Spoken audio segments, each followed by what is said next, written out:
Yung sabi nila sa salita nila, hindi daw pwedeng mangisda sa loob. Bawal. Kinawit pa ako dito sa Narito na ang mga maiinit na balita mga kabayan. Scarborough Shoal, bantay sarado na ng China Coast Guard at Chinese Navy warship. Naglagay na rin umano sila ng mga malalaking tubo sa bahura na tila gustong tayuan na ng bagong istruktura.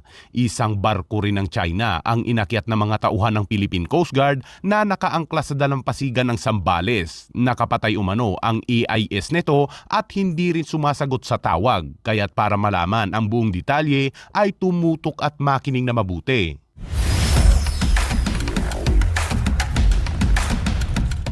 Sa patuloy na modernisasyon ng bansa, nilagdaan na ng Pilipinas at Japan kahapon ang isang kasunduan para sa pagkuha ng 5 karagdagang 97-meter class patrol vessels para sa Philippine Coast Guard. Ang pagbili ng mga multi-role response vessels ay tutustusan ng Japanese Officials Development Assistance o ODA na nagkakahalaga ng 64.38 billion Japanese yen na niloan sa ilalim ng ikatlong yugto ng Maritime Safety Capability Improvement Project para sa Philippine Coast Guard. Nilagdaan ni Japanese Foreign Affairs Secretary Enrique Manalo at Japanese Ambassador to the Philippines, Indo Kazuya, ang exchange of notes sa tanggapan ng Department of Foreign Affairs sa Pasay City. Sinabi ni Indo Kazuya sa isang talumpati na habang ang sitwasyon sa paligid ng Pilipinas ay patuloy na seryoso, ang Philippine Coast Guard ay nakatayo sa isang frontline para sa pagprotekta sa ating mga karaniwang interes at mga patakaran na nakabatay sa Maritime Order. Dagdag pa niya, noong May 15 ay binisita niya ang isang 97-meter class multi-purpose vessels at narinig niya mula kay Admiral Gavan ang tungkol sa kahirapan ng mga operasyon ng Philippine Coast Guard. Kaya muli niyang pinagtibay ang kahalagahan ng pagpapalalim ng kooperasyon sa pagitan ng Japan at Pilipinas. Nauna nang nakuha ng Philippine Coast Guard ang dalawang 97-meter class MRRV sa ilalim ng Japan at MSCIP Phase 1 at Phase 2 ng Pilipinas.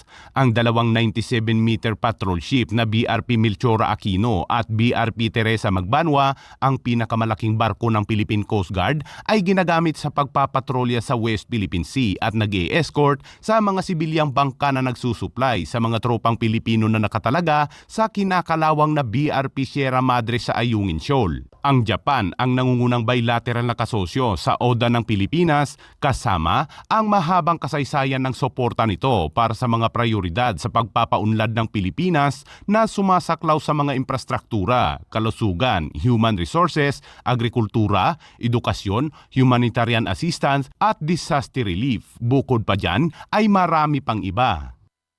Samantala, bantay sarado na umano ng mga China Coast Guard at Chinese Navy warship ang Scarborough Shoal ngayon. Nalaman yan matapos isumbong ng mga mangingisdang Pilipino sa advance party na Atin Ito Coalition na nakalapit ng 25 nautical miles mula sa bahura ng Scarborough. Ayon sa kwento ng mga mangingisda roon, sa bukana o pasukan ng lagoon ay may nakapwesto na umanong 4 na China Coast Guard vessels at sa loob naman ng lagoon ay mayroon ding 5 Chinese Navy warship. Kung dati ay nakakalapit pa ang mga mangingisda ng nasa 100 meters sa labas ng bahura, ngayon ay mahigpit na at itinataboy na sila ng China Coast Guard. Ayon sa mga mangingisda ay may mga ibinaunang mga malalaking tubo ang China sa loob ng bahura at hindi nila alam kung para saan yon. Abay mukhang magsisimula na nga talagang tayuan ng istruktura ng China ang Scarborough Shoal mga kabayan. Dagdag pa ng mga mangingisda kabayan ay hinihingian pa sila ng mga China Coast Guard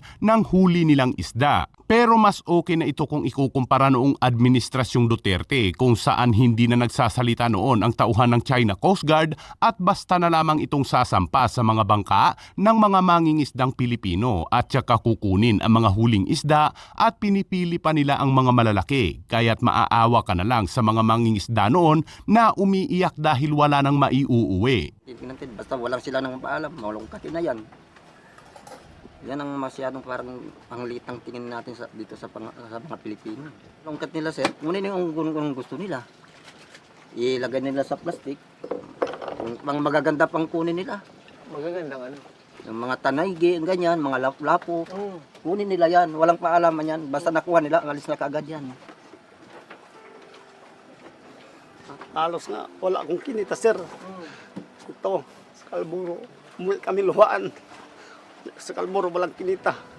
Bantay sarado rin ngayon ng Philippine Coast Guard at Philippine Navy ang Escoda, pero ang Scarborough ay tila napabayaan na lang ito at malaya ang China na gawin ang gusto nito. Samantala, isang araw matapos isagawa ng atin ito coalition ang resupply mission sa Scarborough ay biglang naglabas ng ulat ang China na maaaring ikulong ng China Coast Guard ng 60 araw ang sinumang hindi Chino na tatawid umano sa China border. At magiging epektibo na umano ang bagong regulasyon na ito ng China sa Hunyo. Tinawag naman niya ni Philippine Coast Guard Commodore J. Tariela ang direktiba ng China at tinawag na iligal. Anya, maituturing itong harassment dahil nasa loob mismo ng exclusive economic zone ng bansa ang mga mangingisdang Pilipino. Tayo ang may karapatan sa West Philippine Sea batay sa UNCLOS. Dagdag pa ni Tariela ay paninindak lamang umano ito ng China upang wag magpatuloy ang mga civilian mission sa West Philippine Sea. Samantala, nakaangkla naman malapit sa dalampasigan ng San Felipe sa Zambales ang isang barko ng China. Mayroon pa itong watawat ng Pilipinas at nakapatay ang AIS o Automatic Identification System ng barko kaya hindi umano ma-detect ang kanilang presensya. Pero naispatan ito ng Philippine Coast Guard habang nagpapatrolya sa San Felipe. Una itong napansin noong Miyerkules at nang radyuhan ng Philippine Coast Guard ay hindi daw ito makontak kaya't kinaumagahan ay inakyat na ito ng Port State Control at K9 unit ng Philippine Coast Guard. Dito na nadatnan ng Philippine Coast Guard ang 7 Chino na nagmula pa daw sa Hong Kong. Ayon sa Philippine Coast Guard ay sa Maynila daw talaga umano sana dadaong ang barko pero mahal daw ang anchorage fee kaya't pinili ng mga Chino na dito na lang mag-angkorahe sa San Felipe sa Zambales. Paliwanag pa ng mga Chino, nabili umano ng isang Pilipino ang barko kaya sila nasa bansa. Wala namang notice of arrival sa Philippine Coast Guard ang barko na ginagawa ng mga lokal at foreign na dadaong sa bansa. Sa ngayon ay nakahold muna ang barko habang gumugulong ang investigasyon. Tinatayang nasa 130 nautical miles ang layo mula sa San Felipe, Zambales sa Bajo de Masinloc o Scarborough Shoal kung saan nagaganap ang mga matinding girian ng mga barko ng China at Pilipinas. Ang disenyo ng barkong ito ay tulad ng mga nakikita nating Chinese maritime militia vessels, kaya ano sa tingin niyo mga kabayan? Ispiya na nga ba ito ng China?